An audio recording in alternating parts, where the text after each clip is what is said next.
lihat rakyat Malaysia ni mereka cepat melatah ya.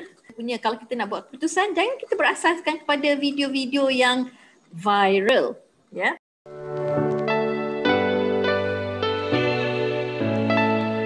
Viral trending dekat Twitter yang sebenarnya masih takut dengan kesan sampingan vaksin ni. Profesor boleh ulas sedikit? Baiklah, kalau kita tengok baru-baru ini kerajaan Malaysia telah membuka tempahan untuk sesiapa saja, bukan saja rakyat Malaysia, orang yang bukan rakyat Malaysia pun boleh tempah. Mengapa?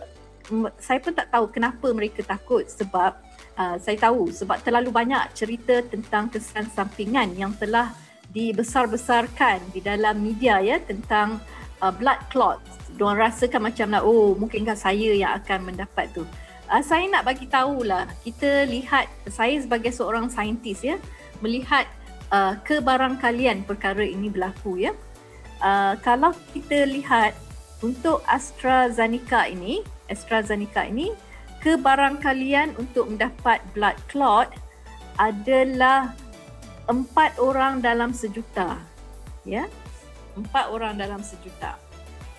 Kalau seseorang itu mengambil birth control pill, ya, pil perancangan, kebarangkalian untuk mendapat blood clots adalah 500 hingga 1,200 orang di dalam sejuta, iaitu 0.05 to 0.12%. Mereka yang merokok, saya kira ramai yang merokok, bukan sahaja lelaki, yang wanita pun ramai yang merokok. Mereka tahu tak bahawa kebarangkalian untuk mendapat blood clot jika anda merokok adalah 1,763 orang di dalam 1 juta, which is 0.18%. Kebarangkalian untuk mendapat blood clot jikalau anda terkena COVID-19 adalah 165,000 di dalam 1 juta, 16.5%. Jadi kalau kita lihat mengapa kerajaan dibuka untuk wilayah Persekutuan dan juga Selangor, kerana kes di Selangor dan wilayah Persekutuan ialah sangat tinggi. Bermakna kebarangkalian kita untuk mendapat COVID-19 ni adalah tinggi. Tetapi kalau kita turunkan mask, tapi kita ada vaksin di dalam kita, kita ada perisai dalaman pula. Adakah kesan sampingan tu sebenarnya berbeza-beza dengan semua vaksin ataupun sama je sebenarnya?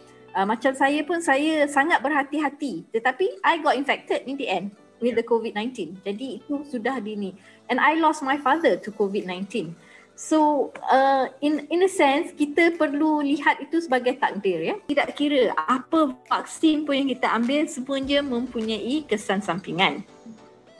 Whatever vaksin, yang perlu kita fahami tentang vaksinasi ini ialah supaya kita dapat peroleh apa yang dinyatakan sebagai herd immunity. Immunity berkelompok, secara kelompok ya. Katakanlah kalau di UK sekarang ni, di banyak tempat dia dah relax dah. Mereka boleh keluar, mereka dah boleh makan. Sebab apa? Sebab di dalam community itu sudah ada immunity secara berkelompok. Katakanlah kita ada 10 orang, ya, 10 orang. Kalau kita lihat sekarang ini, bukan semua orang boleh mengambil vaccination ini. Dengan itu, di dalam community kita ada, kalau budak-budak tidak boleh divaksinasi.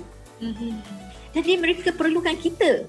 We have to be vaccinated supaya kita jadi perisai untuk orang lain.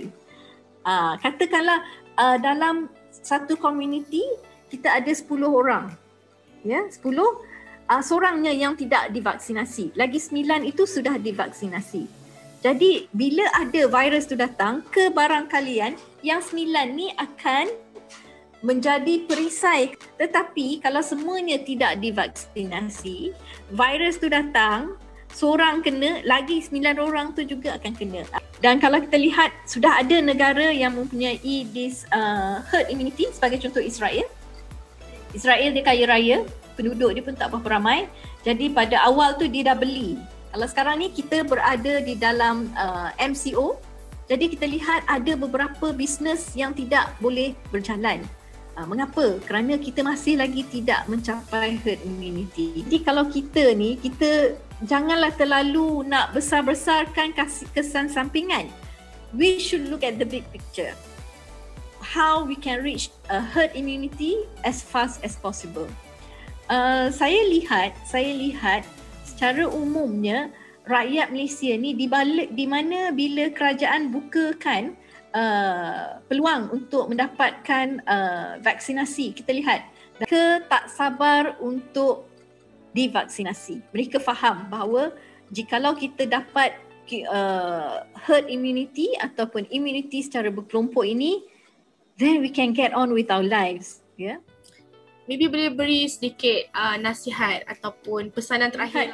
Rakyat Malaysia ni mereka cepat melatah ya, tanpa mengkaji data-data yang sahih ya. Kalau kita nak buat keputusan, jangan kita berasaskan kepada video-video yang viral ya. Tetapi mesti berasaskan kepada data yang sahih. Okay, thank you so much. Selamat berpuasa. Yes. Raya.